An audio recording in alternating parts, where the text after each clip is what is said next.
Hey everybody, thank you for tuning in to The Tonight Show. As you just saw, our opening sequence had no music.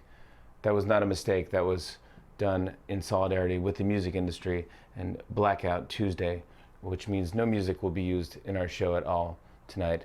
Um, just a way to remind everyone, hold everyone accountable for their actions and just recognize the struggle that black lives have been going through.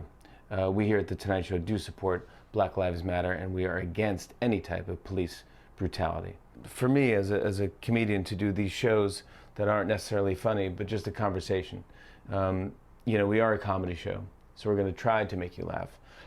Tonight, we have two very, very funny human beings from two dope queens. Phoebe Robinson is on the show tonight. We'll also be talking to W. Kamau Bell from United Shades of America. And they're going to shed their views of what's going on in the world, as well as they can't help themselves, be very funny. Last night was a big opportunity. The president got to address the country from the Rose Garden, and this is his chance to really maybe bring us all together as one. And let's see how he did. Our nation has been gripped by professional anarchists, violent mobs, arsonists, looters, criminals, rioters, Antifa, angry mob. I will deploy the United States military, thousands and thousands of heavily armed soldiers. We dominate the streets. You will face severe criminal penalties and lengthy sentences in jail. Hey, bud. Excuse me for 1 second.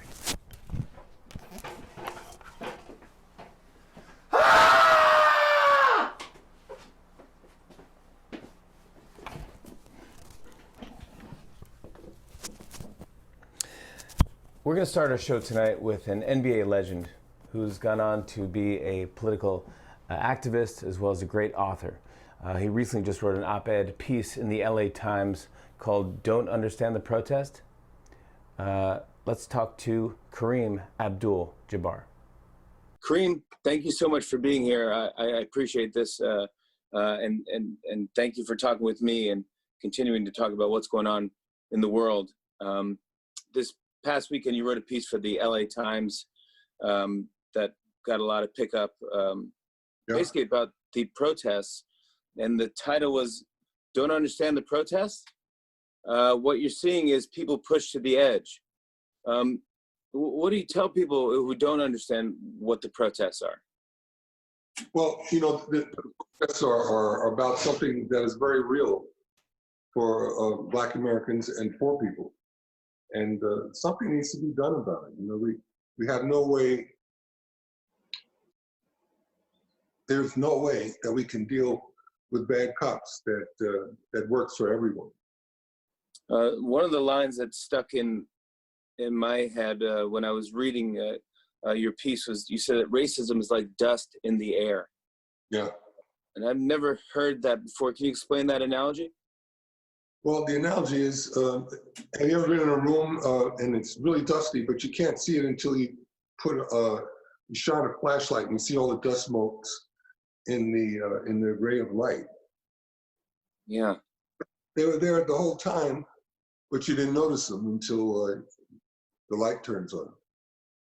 I think that's what we're dealing with. Racism and bias in our criminal justice system has been there ever since the founding fathers, and something has to be done about it. How much of protests have you seen in your personal life and been involved with in your personal life? Well, let's see. The first time I was involved in a protest was right after Dr. King was assassinated. I took part in a protest on UCLA, and people would come up to me. We stood silently for an hour on Bruin Walk. And people, during that hour, people would come up to me and tell me that I was going to get an opportunity to play in the NBA. So what was I demonstrating about? Really? Yeah. And, it continues. People don't get it, that the senseless violence is part and parcel of people. Like, for African Americans, it's part of their lives. It has to change. How did you feel like this ever since for your whole life? I mean, when you were a kid, I mean, did your parents talk to you? When I was in college or driving on the New Jersey Turnpike and getting harassed by the officers on the Jersey Turnpike, they want to make sure I wasn't transporting drugs or something like that. Based on the color of my skin. Wow. Many times it's happened to my children. It's not good. How do you talk about this with your kids when they were growing up? Well, I talked to especially my boys. I told them, the police are suspicious of you and afraid of you at the same time.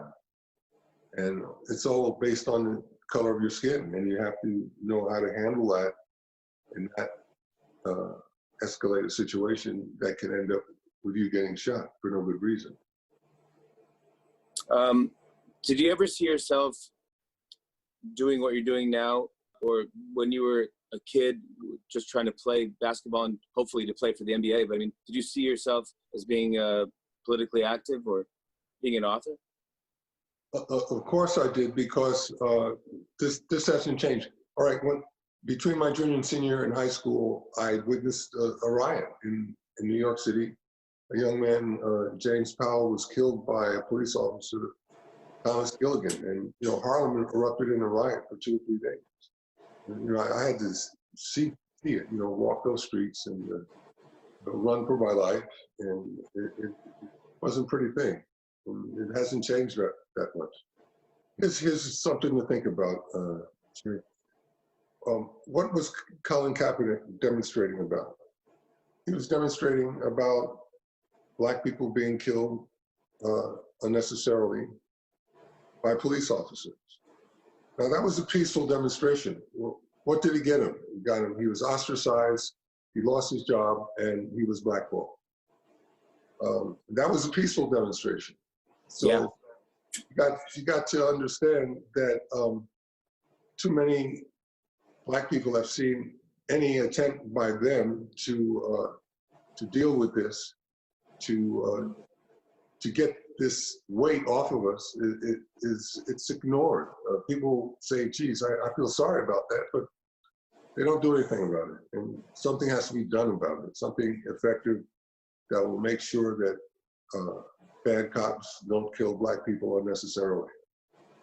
And it is about keeping the conversation going and keep that motivation of, what we can do, and just don't stop and actually change.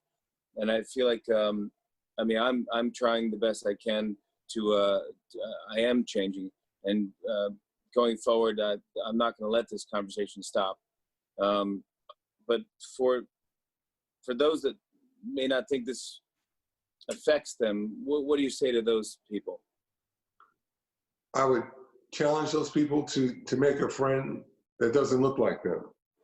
If they already have that friend, then the challenge was unnecessary. But I think there's too many of us that don't have friends that don't look like us, and that's a shame. And it's causing a very tragic situation to perpetuate. What gives you hope right now?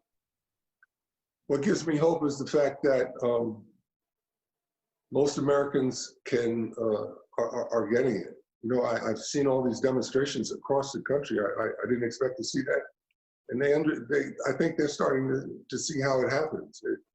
The death of George Floyd was such a horror and a tragedy, and so unnecessary.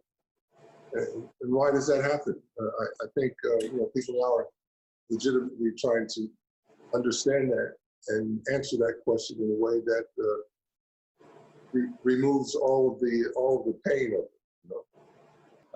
What is one way that we can bring people together that you think? I really feel that getting to know and understand the humanity of your fellow Americans is the way to go. Figure out how to make a friend that doesn't look like you, and understand their humanity. If you can do that, we're on our way. Kareem, thank you so much for coming on our show, and I really appreciate it always, anytime I see you. But thank you so much for doing this. It means a lot to me, and I hope you stay safe, and I really want to see you again in person next time. I'll be looking forward to it. You stay safe and stay healthy. My best to your family. Thank you, buddy. You too. On and on and on. I said, and it's on and on and on.